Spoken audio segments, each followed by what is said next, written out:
Welcome, friends. Whether we're here in the room, whether you're in the hall on overflow, whether you're viewing in from somewhere else at home or wherever you are, I welcome you here this morning. We've gathered together today as the family and the friends of Brian Gillett.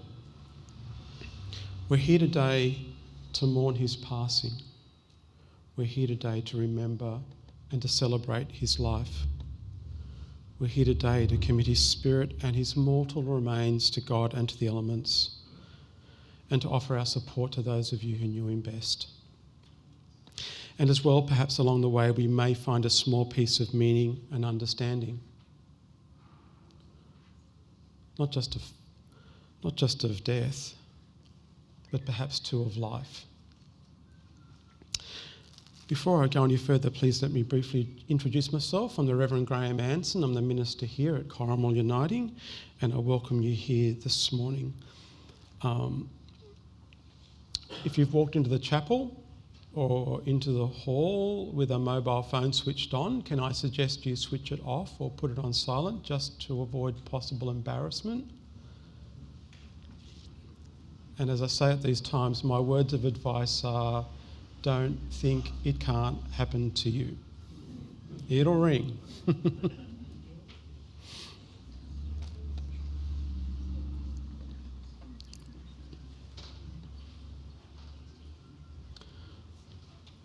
One more thing before I go any further is this is something I know is close to Brian's heart, and I want to acknowledge country. And I want to acknowledge that we are gathered on the land of the Dharawal people, and pay respects to elders past, present and future, as well as extending that respect to all Aboriginal people of the land. And if you're an Aboriginal or Torres Strait Islander person in the room, then, or wherever you are tuning in, then I want to pay respects. We're on land that always was and always will be Aboriginal land.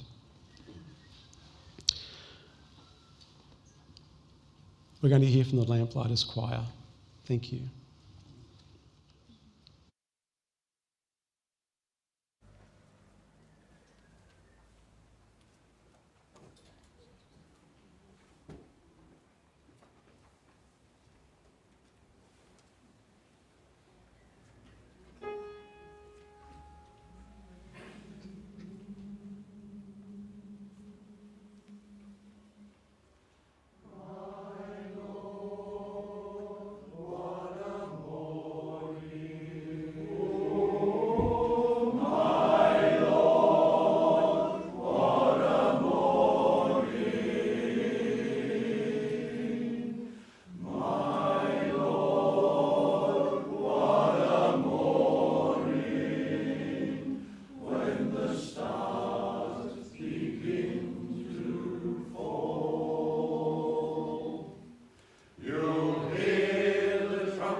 To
beautiful. Thank you. On behalf of all of us, thank you very much.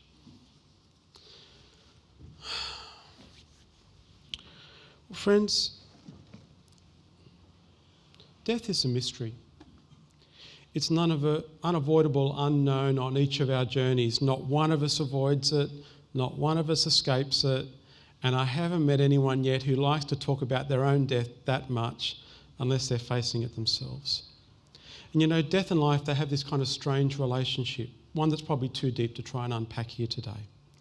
And whilst I know people usually either ponder or reject the idea of life after death, I actually think the purer spiritual question, the deeper question, is whether there's life before death.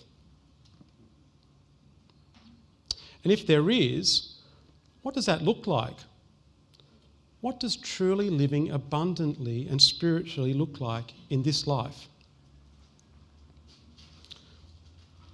For now, though, all I want to affirm is that the Christian faith is all about new beginnings. And our confidence is that Brian has now entered into his new beginning with God. He would have been met with open arms.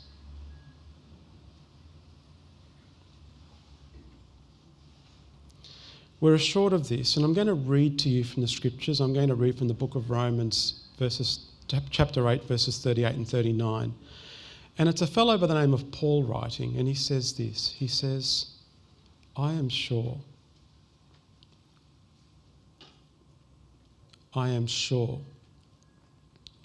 that neither death nor life, nor angels nor principalities, nor things present, nor things to come, nor powers, nor height, nor depth, nor anything else in all of creation will be able to separate us from the love of God, known to us in Christ Jesus.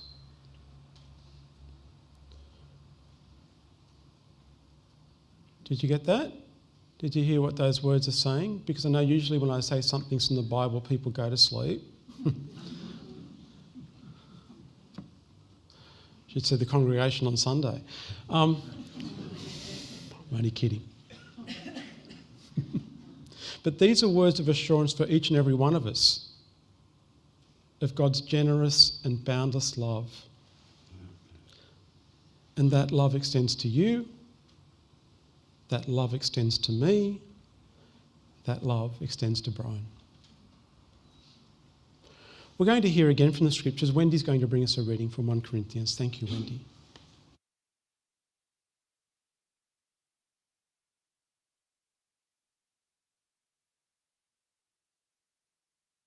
Morning, everyone. Our reading today is from 1 Corinthians chapter 13, and we're using the Living Bible version. If I had the gift of being able to speak in other languages without learning them, and could speak in every language there is in all of heaven and earth, but didn't love others, I would only be making a noise. If I had the gift of prophecy and knew all about what is going to happen in the future, knew everything about everything, but didn't love others, what good would it do? Even if I had the gift of faith so that I could speak to a mountain and make it move, I would still be worth nothing at all without love. If I gave everything I have to poor people, but didn't love others, it would be of no value whatsoever. Love is very patient and kind, never jealous or envious, never boastful or proud, never haughty or selfish or rude. Love does not demand its own way. It's not irritable or touchy. It does not hold grudges and will hardly even notice when others do it wrong. It's never glad about injustice, but rejoices whenever truth wins out. If you love someone, You will be loyal to him no matter what the cost. You will always believe in him, always expect the best of him, and always stand your ground in defending him. All the special gifts and powers from God will someday come to an end, but love goes on forever. Someday prophecy and speaking in unknown languages and special knowledge, these gifts will disappear. Now we know so little, even with our special gifts, and the preaching of those most gifted is poor. But when we have been made perfect and complete, then the need for these inadequate special gifts will come to an end, and they will disappear. It's like this. When I was a child, I spoke and thought and reasoned as a child does. But when I became an adult, my thoughts grew far beyond those of my childhood, and now I have put away the childish things. In the same way, we can see and understand only a little about God now, as if we were peering into his reflection in a poor mirror. But someday, we are going to see him in his completeness, face to face. Now, all I know is that that I know is hazy and blurred. But then I will see everything clearly, just as clearly as God sees into my heart right now. There are three things that remain: faith, hope, and love. And the greatest of these is love. Amen.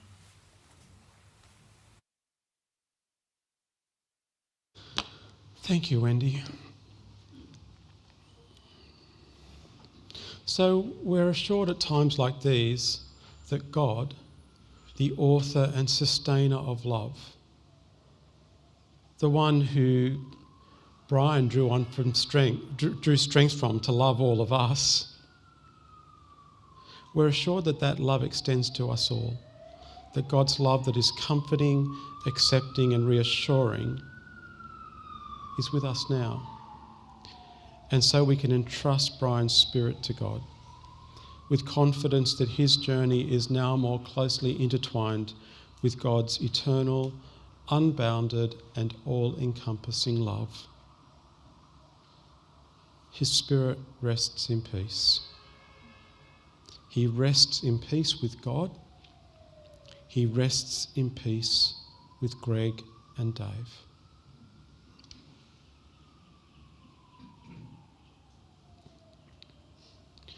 I'm going to lead us in a prayer of thanksgiving, and this prayer will, for Brian's life, and this prayer will conclude with the Lord's Prayer, and that version of the prayer will be on the screen as we pray. You feel free to join us at that point.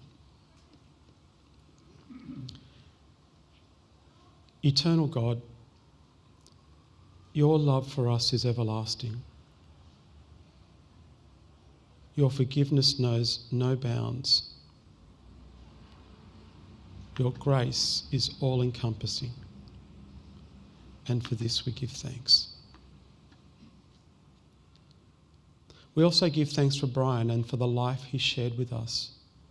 And in the silence now, we remember the things about him that we are particularly thankful for, the things we will miss.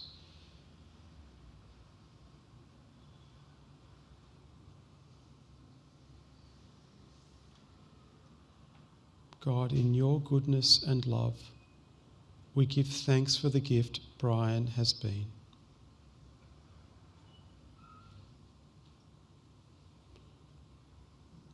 Lord, we pray for his close friends and family. We especially pray for Janice. May she be assured of your love at this time of deep loss. And be with us all in both comfort and in peace, knowing that your love, known to us in the life and the love of Jesus, always prevails. Have mercy on us. Grant us healing and wholeness. and we pray together the prayer taught to us by Jesus. Our Father in heaven, holy is your name. Your kingdom come, your will be done on earth as it is in heaven. Give us this day our daily bread, and forgive us our trespasses, as we forgive those who trespass against us. And lead us not into temptation, but deliver us from evil. For yours is the kingdom, the power and the glory, forever and ever. Amen.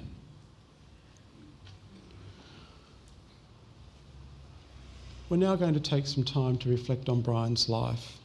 And so in order, we'll be hearing from Janice first, and then from Jim Milne, and then from Jenny, Jenny Bradford, and then Alan Downey, and then Lawrence. So Janice, I invite you to come. Thank you.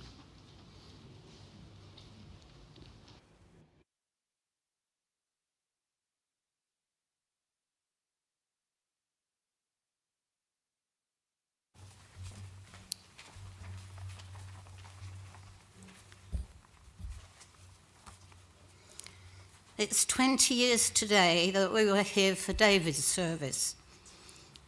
I've always tried to do the best for my family, and this is the last thing I will do. Brian was born in South Wales in 1938. His father died when he was 5, and he had a horrible stepfather. So when he was 16, he came to live with his sister and her husband in Corby, my hometown. It took Brian 6 years to qualify as a civil engineer at TAFE. He was in the Scouts and theatre and gang shows. When I met him at the local dance, I was 18 and Brian 22. Brian was in the Methodist youth group and I was in the Anglican. We got married in the Methodist church in 1962. And when we had been married 3 years, Brian saw a job in the paper and said it's in Australia for 3 years. When we arrived in 1966, we met Nan and Bess and Joan and Pierre, who also came to work for the Public Works Department. 56 years and we're still all together. We've been auntie and uncle to each other's children. We had 3 years in Sydney. Brian was still in Scouts and theatre. Our first son, Greg, was born and we got transferred to Coffs Harbour, where David was born. There we met the McFarlane family, who are still close to us. Brian was still in Scouts and theatre. We took the boys back to England to see their family for 15 months, but we missed Oz, and Brian had his last exam to do. We had 3 months in Sydney and came to Wollongong in 1973. In 1975, Brian produced the first Corrimal Gang show and continued until 1995. We made some lovely friends. In 1981, we lost Greg with a brain tumour at the age of 13. Brian joined the Workshop Theatre, the Guild Theatre, and the Arcadians, where he performed in several shows. In 1999, Brian retired. He joined Wollongong Youth 3A, played tennis and golf, and then he got a bad back and he suffered severe depression. Then he joined the Lamplighters Choir, and it saved him, thanks to Doreen, Briars, and her husband David. Together with the female partners, we've made some great friends. Brian took up swimming. Brian and I joined the Corrimal Uniting Church in 1973, and we're part of a caring church family. Brian joined the Men's Shed and was on the property committee at church. Some years ago, we started teaching English with Susan and John Bremner, Wendy Howe, Margaret Love and Gail Gray, and Brian loved it. He'd always loved languages and learned Japanese and German. We have met people from several nationalities, and some of the relationships carry on outside of the classes. Some years ago, we had some Chinese students at the uni. Michael Howe was one of their lecturers, and we helped them with their English. Wendy, Michael, Barbara and David and Brian and I had a great trip to China where the students showed us around. We lost David in a car crash in 2002. We are blessed to have such great friends. The young ones, and I can't mention them all because I'd miss somebody out, continue to love and support us, and we love them all. Brian was awarded the OAM in 2016 for services to youth and community. We've had some great holidays and trips to England, and some of the family have visited us here, and a lot of them are watching online, hopefully. On the 1st of September, we celebrated with a few friends our 60 years of marriage. He was a great husband and father. He always said it gave him great peace to know that one day he would be with the boys. Thanks to everyone for coming, for your love and support, and thank everyone who's helped and participated in the service. And I wish you all a peaceful Christmas.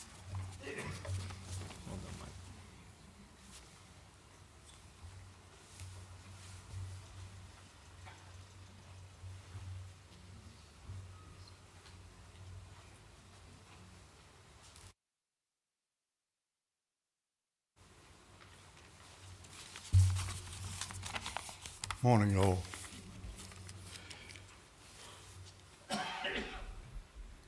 This is about gang show with my family, and in 1974 my eldest son came home from Balgownie Scouts one night and said he was excited that there was a special presentation of slides called the Gang Shows of England, and that Mr. Gillett has showed them. He said the plan was to start one in Corrimal, and was encouraging scouts and guides, adult leaders to get involved. Our son thought that sounded fun, and told me he needs adults to be in the show too, so why don't you come too? Brian was a cub leader then, and I was a scout leader in training, but I'd never met Brian before. But Brian's ability to enthuse and encourage people meant that in 1975, the very first Corrimal gong show took place in the church hall just at the back here. And so it was a success, and was due, I feel, to Brian's ability to encourage everyone who joined in the challenge to be brave enough to have a go. You know, many families got involved, and quite a lot here. And everyone had great respect for BG and his enthusiasm and patience and leadership. The first three shows were called gong shows, as they had to be judged good enough to claim the gang show title by being judged by some of the other more experienced gang show producers. Our friendship grew over those gang show years, and we both loved the Peter Cook and Dudley Moore Dagenham tapes. So we sort of had been working on that, and then the young, the adult church people, the group, wanted to put on a gospel musical here in 1978. So they suggested to Brian, could he like to do something to fill in the gaps between the scenes, and so began the duo, Cyril and Fred. Brian wrote the scripts for the duo using the two characters in the Dagenham tapes. And the show was called Tell It Like It Was, and so Cyril and Fred did just that. They filled in the gaps and told it like it was. Because we always, nobody ever missed out on being talked about in Cyril and Fred's sketches, even from parliamentarians right down to the CWA ladies and all in between. I remember one time we were at a Roman Catholic Women's Conference, and we started our dialogue on stage, and the local priest come along and told us to get off the stage because he didn't think the dialogue was good enough for his Roman Catholic women. But of course the bishop was sitting in two rows down in there laughing his head off, so he told them, no, keep going. So we kept going on that stage. Yeah. It was always dueling Santa Clauses. They never missed out on some of the places we went to that were, I always turned up wanting to do a striptease, Santa striptease, but never got that far yet. And Cyril and Fred went to the Olympics. I remember with Brian and running the 100 yards lap race with my golden plunger with a candle stuck in there and lit candle running around the audience to the music of Chariots of Fire. And we did another Roman Catholic organisation where the dialogue, we were talking about nuns and their way of life and everything, and of course I said, well, there must be some nuns around, and this little lady at the back stood up and said, I'm a nun. Yes. And I said to Cyril, did you see what she was like there? And he said, what? Well, I said, you know, she's kicked the habit. And the little nun jumped up and said, yes, I have, yeah, in the back of the audience. And, but yes, Cyril and Fred went on, but it won't go on any longer, I'm afraid, because the best half's there. Thanks.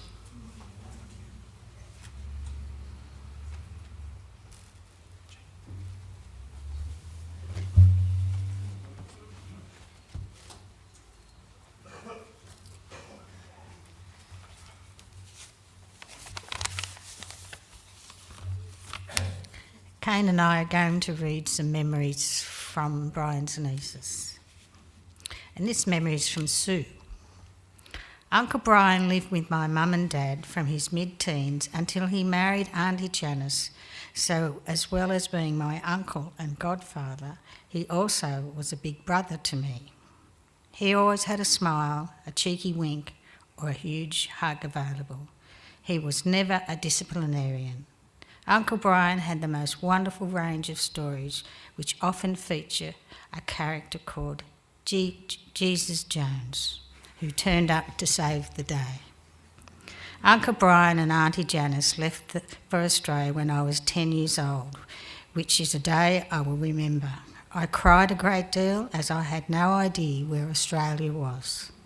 Time and distance never got in the way of keeping in touch, and the day my husband Brian and I landed in Sydney, it was a dream come true to spend 6 glorious weeks with Auntie Jan and Uncle Brian, creating memories I will always treasure. We were lucky enough to meet many of the Australian family, and on one occasion at a birthday celebration, Uncle Brian sat on a bench outside the venue, soaking up the sunshine. He wore his wide-brimmed hat and had his hands clasped over his tummy. A lady passed by and said, "Good day to you, Father." And without a moment's hesitation, Uncle Brian raised his hand and said, with kindness, "Bless you, my child." Uncle Brian and I had such a strong bond, strengthened by our love of music, language and food. On one visit back home, my husband and I took Uncle Brian and Auntie Janice to France, where one evening we ate the most extravagant fish banquet. A little over 2 hours later, Uncle Brian fancied a snack, so he tucked into a plate full of steaming crepes, followed by 2 Irish coffees, and emerged full and happy. We visited the village of Monterey, where Victor Hugo wrote his epic novel, Les Miserables. We wandered around the ruins with Uncle Brian singing Master of the House. he was in his element. Despite facing life's greatest sorrows and challenges, Uncle Brian never lost his faith, his belief in his fellow man, his sense of humour, or his passion for knowledge. It was truly inspiring. Uncle Brian and Auntie Janice made a difference to so many people's lives as they opened their home and hearts to countless people from many backgrounds. Their generosity of spirit knew no bounds. Uncle Brian was quite simply one of the best people I have ever known, a wonderful, inspiring, thoughtful and deeply loving man. We feel blessed and privileged to have been his niece. His spirit will be with me forever and I will miss him so much. We always greeted each other in French, so now adieu, mon Dieu, uncle.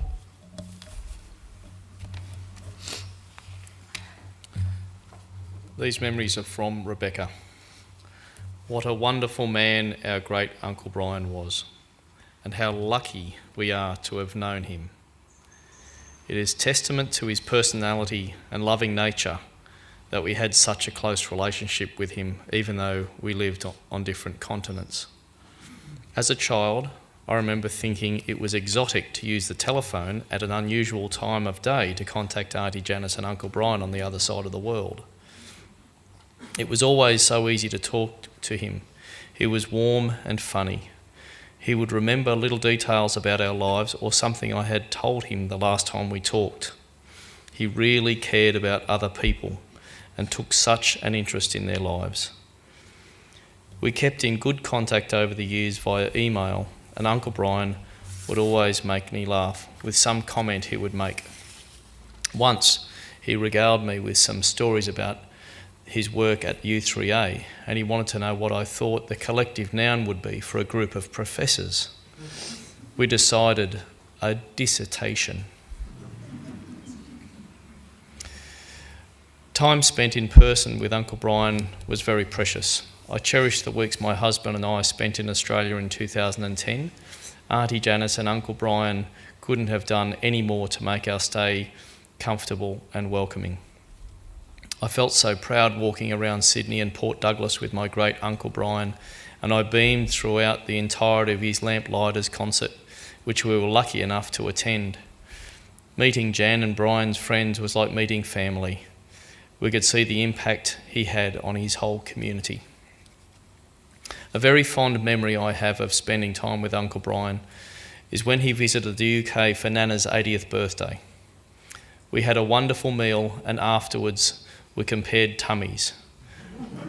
Uncle Brian was just full, but I was 7 months pregnant.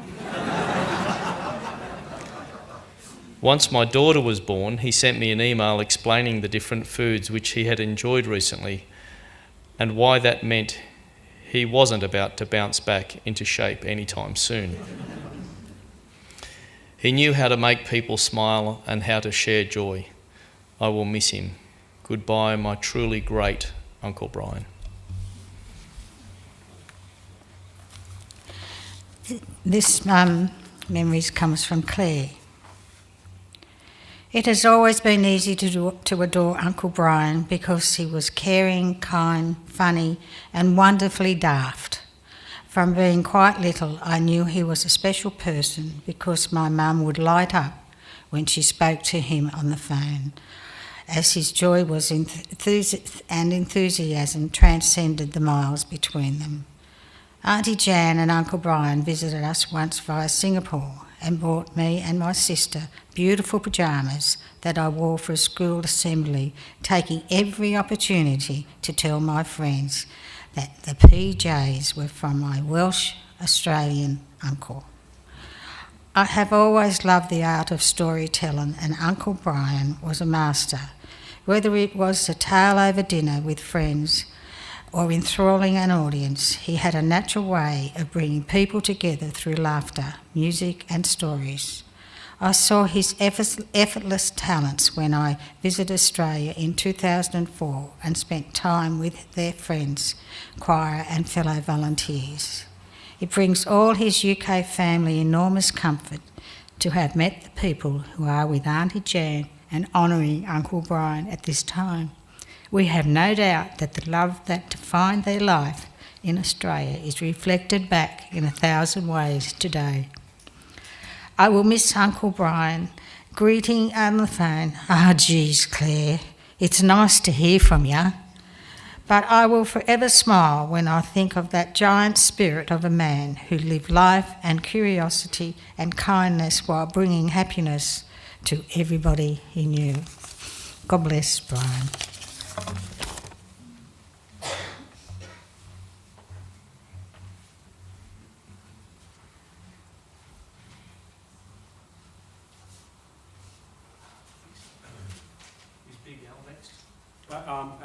Alan is next, yes. And then you, Lawrence.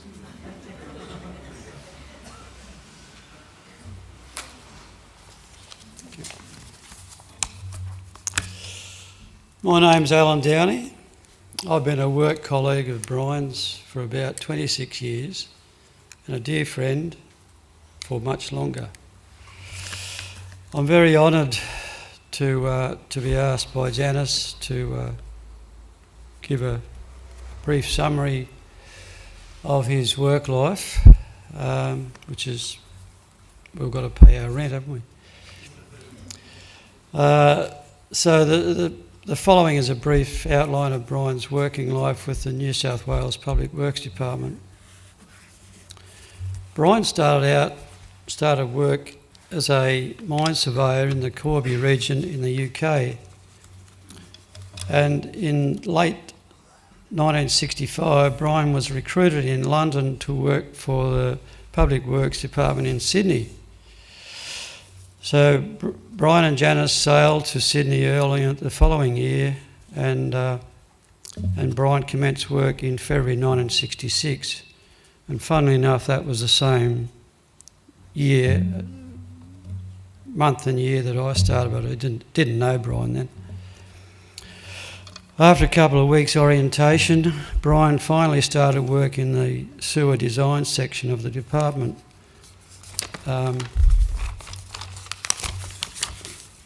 Around that time, Brian undertook correspondence studies and later graduated as a local government engineer.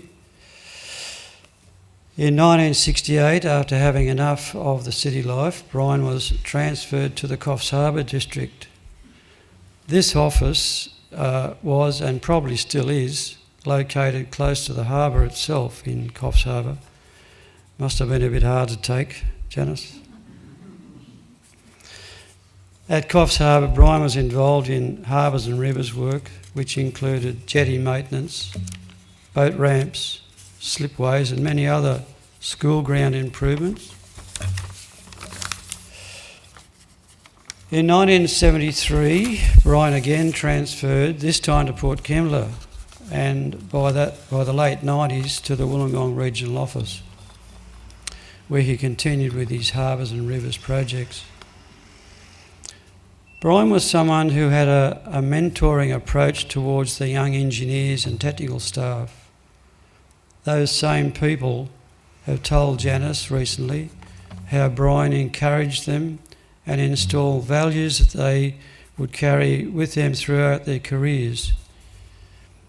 This was not part of Brian's statement of duties at the time, but it shows what a caring person Brian was. Tony McCabe, who has been a work colleague of Brian's for about 20 years, has passed on his recollections of Brian's working life, and I'll just read that out as Tony has sent to me.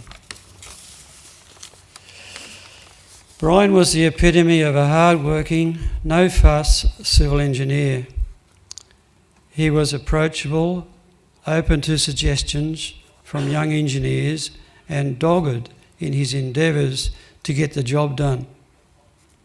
His influence on his colleagues was profound, and anyone who had the privilege to be mentored by him was certainly better equipped to handle all those difficult contractors and clients.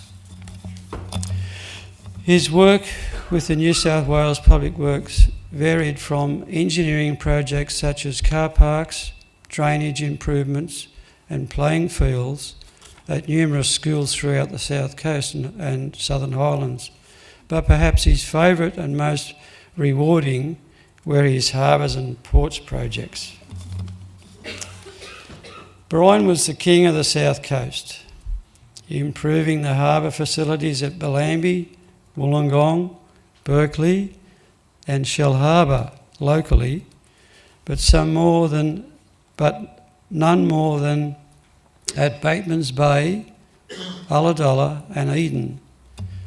There was not one car park, jetty, wharf, mooring pile or slipway or breakwater that Brian's hand didn't touch over his many years of service at these idyllic locations. And he also knew all the best motels to stay at, securing mates rates, even during the busy holiday periods. Brian's involvement wasn't limited to delivering quality projects, but he was instrumental in fostering a family culture within the office. Brian's theatrical and comedy skills entertained us at many office functions and meetings, but none more than his Santa gigs, generously entertaining generations of his colleagues' children at the annual Christmas parties. Characters like Brian are so valuable, he will be missed. Rest in peace, Brian.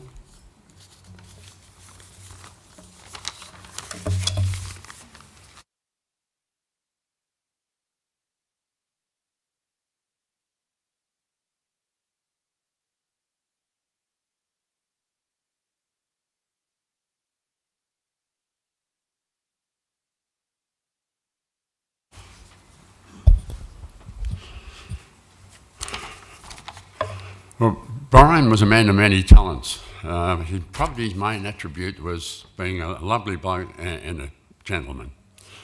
I've sang in the basses with Brian since 2001, and I stood behind him most of the time, which was good because he always sang the right note, and I could follow him. Gang shows, my boys now are nearing 48 and 50, but since they were this size, 12-year-old, Brian was always around somewhere in the Scouts, particularly in the gang shows, where he produced quite a number, and my son Jason did the musical direction beside him.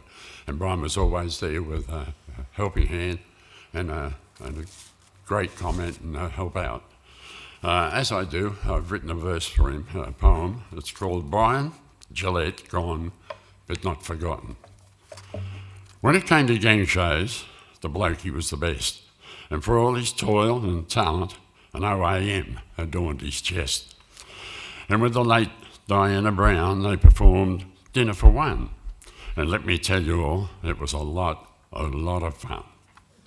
Then, along with his mate Jim, they became Cyril and Fred. And with their comedy and humour, left some well-known acts for dead. Brian performed in many shows where his talent had shone through. There wasn't much on stage that the fella couldn't do. He'd been singing with the Lamplighters right from the very start. Yes, there among the basses, he'd sing with all his heart. He was a man of many hats and Doreen's right-hand man. And he also liked to have a swim, but never ever got a tan. His wife, Janice, she will dearly miss him, as will you and I feel sure he's up there happy now with his both sons standing by. Yes, it's a sad goodbye to Brian, plus a Welsh gentleman too, I'd say, and he'll truly be remembered for forever and a day. Thank you very much. God bless you, Brian.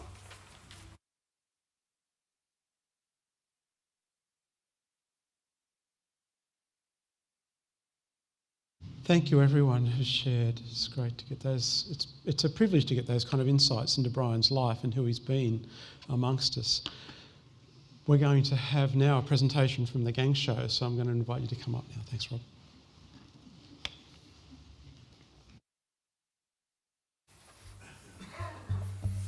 While I have a quick word, can any members of the gang show who would like to come forward, come around Brian? Thank you. If you're in the hall, please feel free to wander through. In 1975, I was approached by this energetic, young-ish, compared to me now, cub leader from East Corrimal. He said, "Rob, we're going to put a show on. Do you want to be involved?" And I thought, nah, I'm not going to do that. Anyway, I went along to this show because it was in our hall. My father was a minister here at the time, and we kind of live here as well. And so I didn't know what a gang show was or a gong show. I just didn't know. So anyway, came along, and after attending the show, watching giant spiders being falling out of the sky with a real shotgun with blanks in it in that hall. It was too. I thought, hey, this is crazy enough to join in. And so it was unreal. And singing songs about a haggis, I felt as though I could fit right in. Now, Brian instilled within us a saying which is with energy, enthusiasm, and excitement. That saying is still with the shows today, 47 years later. The craziness of this show was based on the Scout Gang show from which Brian had been involved with Corby in England. And we have a message from Mark Phillips, who is a member of the Corby Gang show. It says, "Please accept and pass on our deepest condolences from Brian and present members of Corby Gang show, where Brian is fondly remembered and where he took his first steps on a gang show stage."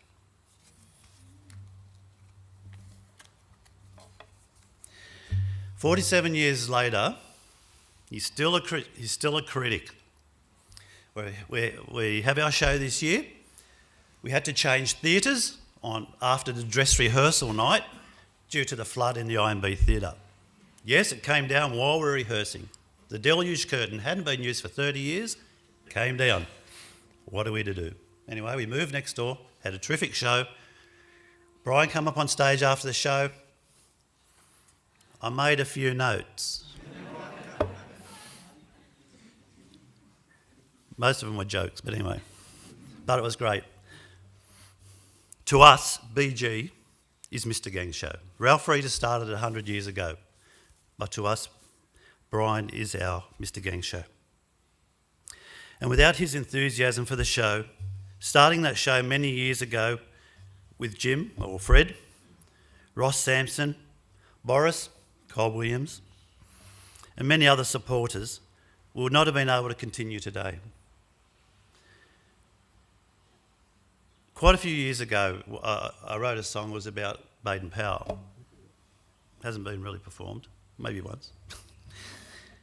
But I changed the words slightly, and it goes, "Thank you, BG. You give us a time of fun together. Thank you, BG, for showing us a wonderful life." As members of Gang Show for many years, there's one song that we've always had at the end of the rehearsal. That song is Together, written by Ralph Reeder. And we're going to do that now. And as Brian said, doesn't matter how it sounds, as long as it's from the heart.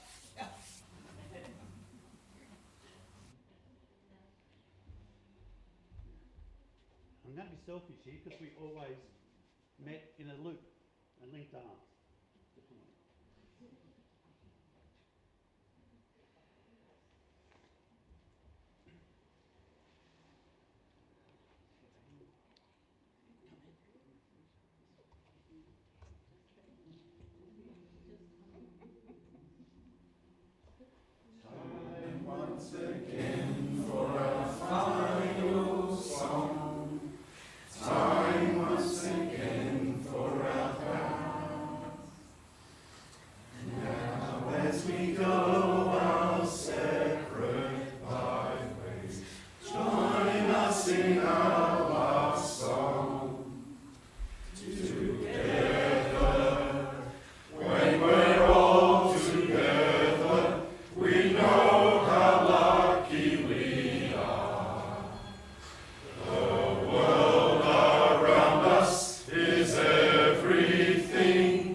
Friends, we're now going to have Brian's life in photos.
Well, if we were going to sing one hymn today, which we are, it would come as no surprise. We're singing Brian's favourite hymn, the great Welsh hymn, Guide Me, Thou Great Jehovah. So I'm going to invite you to stand and let's sing together.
Just going to take a moment to reflect on Brian's life and pull some of this stuff together. The saying that I always turn to at these times is this one: no person is ever commended for what they have received, only for what they have given. So I want to ask you, what has Brian given to you? What has he given to your life? Because it's by that measure for a short while that I'd like to reflect on his life. Now, I've known Brian a little bit before when I was here back in the early 10 years ago, and I've got to know him a little bit again now. And as I knew Brian, and as I've heard others saying about him, Brian was warm and friendly, open and likeable, jovial, and I've never said this about anybody else at a funeral, but cheery. I get the sense that he regularly left you feeling better than when he found you. He certainly did for me. He was good-hearted and generous-spirited. I think he was able to look upon anybody with grace and mercy. He was held in high regard because of his authenticity and integrity. He was trustworthy and loyal, honest and reliable. His faith was sturdy, strong and secure. I'm sure it met plenty speed bumps, but that's how he held it. Janice said about him that was what attracted to her. He's been someone who's known how to care, to give and to love. And that's what Janice said was about Brian that attracted her to him in the first place. And it's been the constant in his life all the way through and in their life together. The other constant or the other attraction for her was that she said he was great with kids. Kids loved him, and I think it's easy to see why.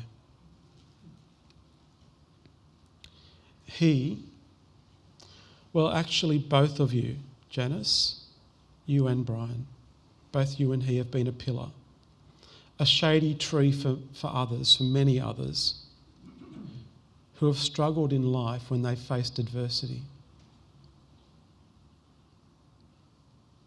We know that you know what it's like to mourn. to grieve deeply. We also know that you somehow know how to lean into God when life is at its absolute worst. We know that deep in your souls, in your partnership, has been this unshakable sense of God with you, no matter what. And that knowledge that you've shared, that faith that you both have lived out, has been a tree under which many have needed and have got shade. And for both of you, we're truly thankful for the marriage that you shared. Back to Brian, because I know Janice doesn't like to be in the spotlight at all, very much at all. But back to Brian, my own sense of Brian is that he's been someone who's known who he is. He's known what his purpose is. He's known why he's here. He hasn't been trying to be somebody else. He hasn't been grasping or aspiring to be someone different. Brian has brought who he is. He's known what his contribution has been and what he needed to do. He was a strong, solid foundation for many, for all of us around him. And I always say this, that when you find that in anybody, it's always a gift. So let me ask you again, what did Brian give to you? What has he given to your life? What can we learn about Brian's life that leads us into this space where we can discuss what abundant life is? You know, people look for meaning in life in all sorts of places.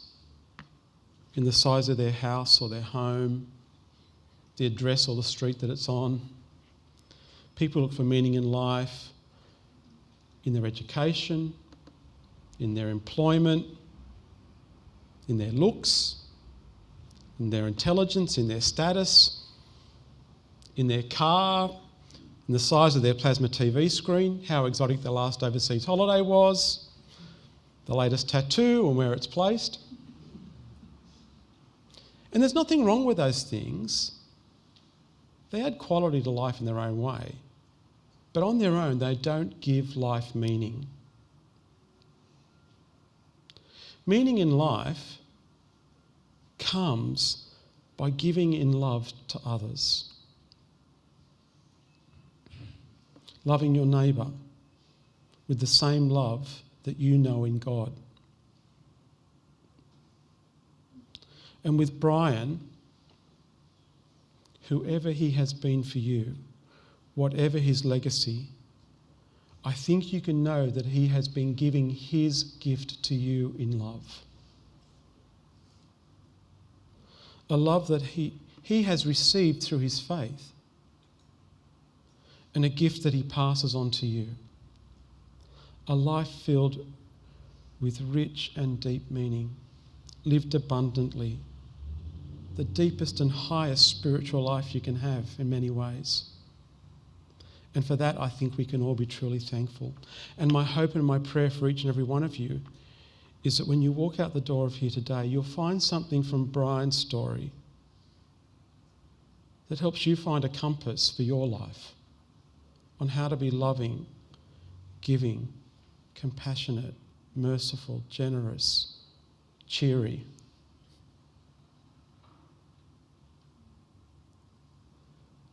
God knows we need a lot more of that in our world.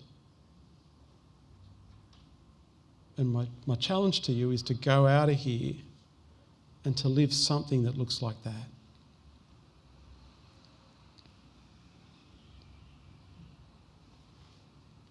Amen. Friends, we're now in the hardest part of any funeral service, and this is farewell. We're now going to give thanks for Brian's life. We're going to affirm his presence with God, and we're going to commit his mortal remains to God and to the elements. So I ask you, if you are able, to please stand for the commendation and committal.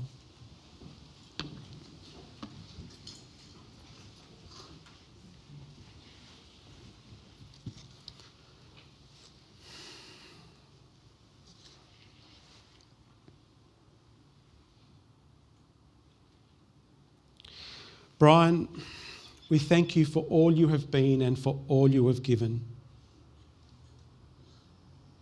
You gave in care and love, and we're thankful. And for now we leave you in God's keeping, but we carry your memory with us as we go. May you travel safely in the next part of your spiritual journey. Our love goes with you. Well done, good and faithful servant.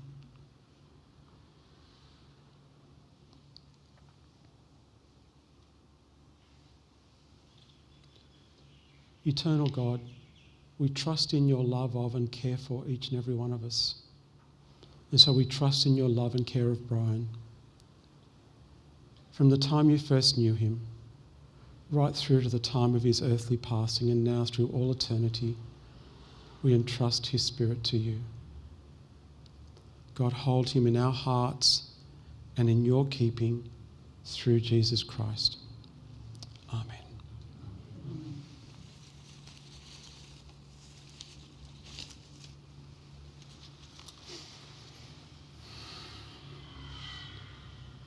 We've entrusted Brian's spirit to God. We now also commit his mortal remains to God and to the elements. Now that Brian's life with us has come to a close, we commit his mortal remains to be cremated. From the earth we all come, to the earth we all return. Earth to earth, ashes to ashes, dust to dust, with a sure hope of resurrection to that which is eternal through Jesus Christ. Amen.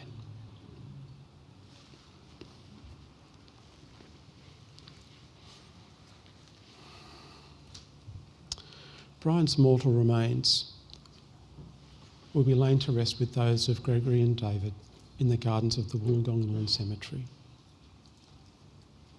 And now, friends, it is time to go. Morning tea will be next door. You're welcome to join us. Friends, after we escort Brian from the building. Friends, go in peace. And may the love of God and the love you have known through Brian, let that be your guide for the journey. Thank you for your attendance today. Thank you.